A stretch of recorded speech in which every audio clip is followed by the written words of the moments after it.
Hi, in this video I will show you the capabilities of the photo element to select a photo for your album. Of course, first you'll need to either upload the photo or have photos available on Flickr, PhotoBucket, or Facebook.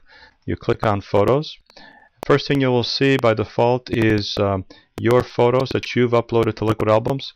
In addition, you'll see members of LiquidAlbums that are sharing their photos with you, and you can see their photos by just clicking on their username. There you can also look at photos from Flickr. Make sure you have a username, and then you just click on Flickr, and you'll see the Flickr photo. The albums show up here, and you can view the various photos. Same thing with PhotoBucket. Just keep in mind with PhotoBucket, private albums are not viewable at this point. That's just the albums that anybody can view. Also Facebook. The first time you do this, you'll need to enter a login. Once you're logged in and the browser remembers you're logged in, you can do that. And then also Facebook friends. So here, for example, you have all your Facebook friends, and you can go and look at their photos. Let's see here.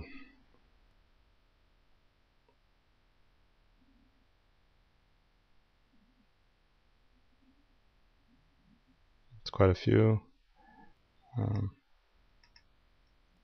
You see their albums, and then you see their photos. So let's go back to LiquidAlbums photos. Now the next thing you'll notice is the image resolution. Note that this only applies to the images from LiquidAlbums. LiquidAlbum photos and other images are shared in various resolutions, and you can select the resolution. The higher the resolution, the bigger the file, the slower to download, but the higher resolution will print better. There is an option to delete. If it's once you select the photo, you can delete it. Again, this is only for photos on LiquidAlbums. Carousel display will display the photos in a carousel fashion.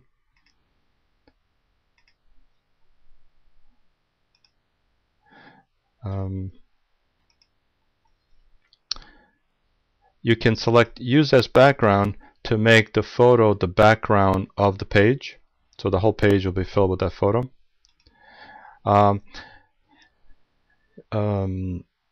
You have this is useful when you are trying to fit a photo in a frame, and we'll get to that when we talk about frames. So for now, we'll just click OK, and we have the photo. Now with a photo, you have all the typical capabilities of sizing and rotating and so forth that you have with other elements. Also, just like with any other element, you can edit things like brightness, saturation. We can do black and white, for example. Okay.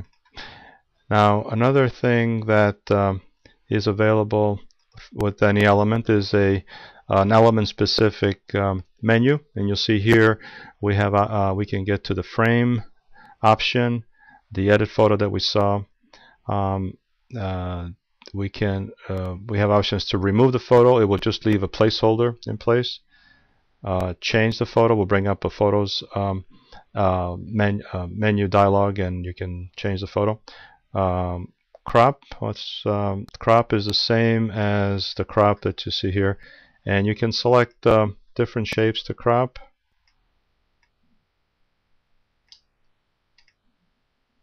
As you can see, and then we can still move it and so forth. Let's undo that. Okay, and then we have frames. Now with frames, you can select a frame to be a gradient fill color. You can remove the frame. Again, you have the resolution options. You can choose the frame to be a solid color. And then this is the sizing option. The first one, crop photo to fit the frame. will leave the frame in the same proportion as you see it here, and it will give you an option. And let's try to actually crop the photo. So you see a crop dialog appears, and gives you the option to select the area, and you see the shape of the frame did not change, but we did cut out part of the picture. The other option that we have is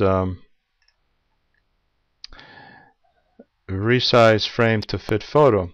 In that case, we don't get a dialog, and it is resized. The photo is resized to fit the shape of the frame. Let's see what other options we have under photo. The size method. By default, the size method is maintain aspect ratio, which basically means applies mainly to this here, and it means that when you move this, it maintains the aspect ratio. Note that this one here and this one always are non-proportional, but this one is based on that option.